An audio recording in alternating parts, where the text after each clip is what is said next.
Assalamualaikum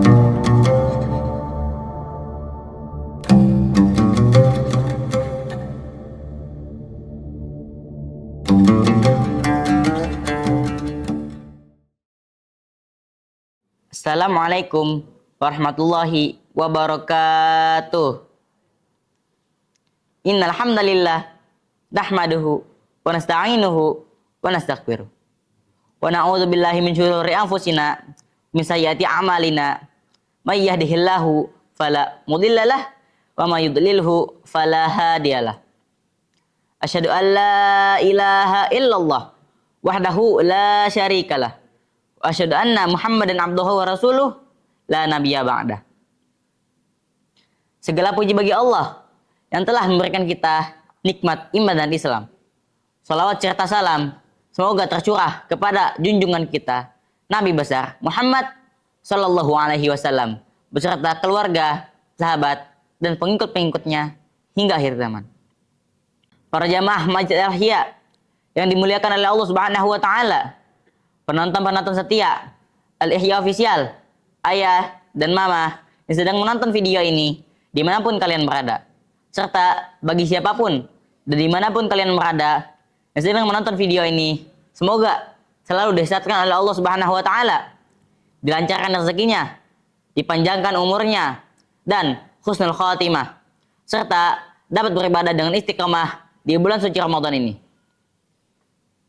Pada kesempatan kali ini, saya akan bermuhadharah tentang kemuliaan azan. Sebelumnya, apa pengertian dari azan?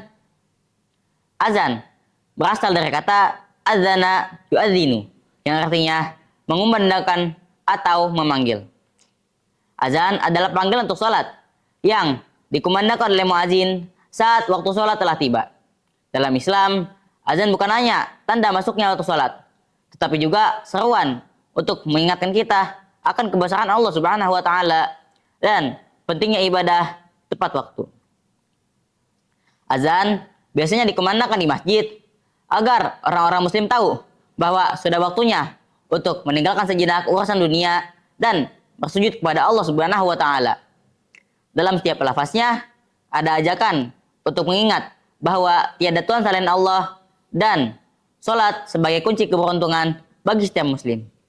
Suara azan berkumandang di mana-mana menjadi bukti bahwa Islam adalah agama yang mengutamakan keteraturan dan kedisiplinan dalam beribadah.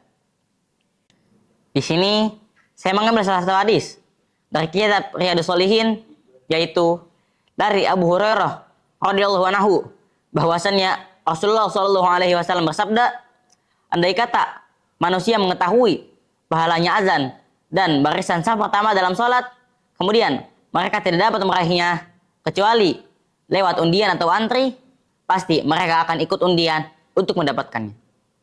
Dan andai kata mereka mengetahui pahalanya dalam cepat-cepat mendatangi tempat sholat, pasti mereka akan cepat-cepat mendatanginya.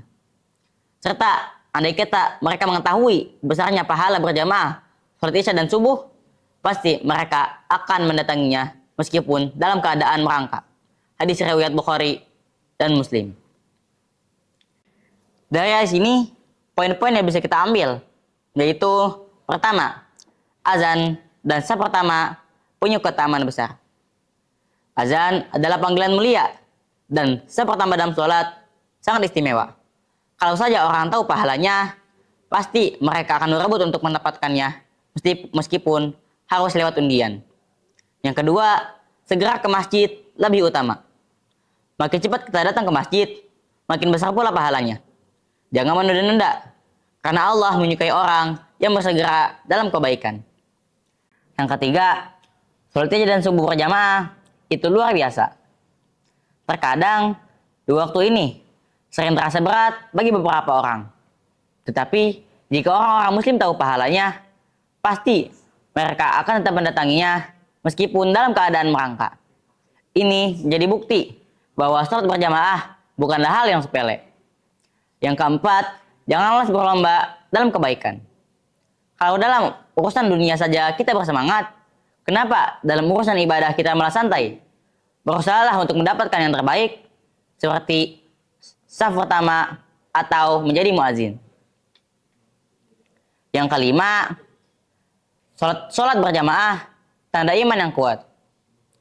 Bagi orang yang rajin ke masjid, terutama dalam sholat isya dan subuh, maka mereka mempunyai iman yang kokoh. Sholat berjamaah bukan hanya kewajiban, tapi juga sebagai bukti kedekatan kita dari Allah Subhanahu wa taala. Dalam Al-Qur'an juga sudah disebutkan dalam Quran surat Al-Maidah ayat 58 yang berbunyi, A'udzubillahi minasyaitonirrajim. Bismillahirrahmanirrahim. Wa idza nadaitum ila sholawati attakhaduha huzwa wa la'iba. Dzalika bi annahum qaumul la ya'qilun. Shadaqallahul azim. Yang artinya, dan apabila kamu menyuruh kepada mereka untuk sholat, mereka menjadikannya ejekan dan permainan. Yang demikian itu karena mereka adalah kaum yang tidak mengerti. Demikianlah muhadharah dari saya. Mohon maaf bila ada kata-kata yang kurang berkenan. Yang baik itu dari Allah dan yang buruk itu dari diri saya sendiri. Semoga dapat bermanfaat bagi kita semua. Unzur maqala wala tanzur maqala. Lihat apa yang disampaikan dan jangan lihat siapa yang menyampaikan. Wassalamualaikum warahmatullahi wabarakatuh.